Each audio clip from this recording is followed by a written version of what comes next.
A marriage in Saudi Arabia lasted just 2 hours because the bride broke an agreement not to share pictures of the ceremony over Snapchat. The groom, upon learning that images of the wedding had been sent to female friends of his new wife, immediately filed for divorce. The agreement not to share pictures or video of the ceremony was apparently a binding one, Saudi press reported.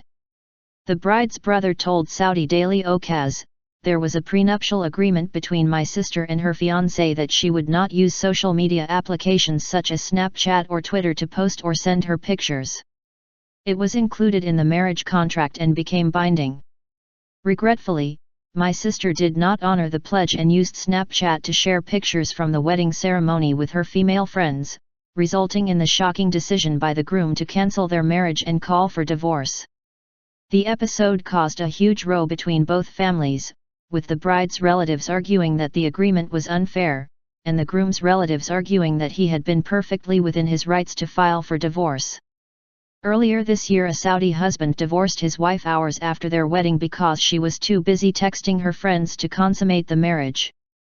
Gulf News, which cited Al Watan, reported that a court had referred the case to a reconciliation committee, but the husband insisted on a divorce. According to a Saudi legal expert, around 50% of divorces involved newlyweds. Ahmed Al-Mabi said, "Misunderstandings, differences in views and the easy approach to marriage without a deep appreciation of the responsibilities are among the major causes for divorce among young people. Marriages are bound to fail when there are no robust foundations or trust."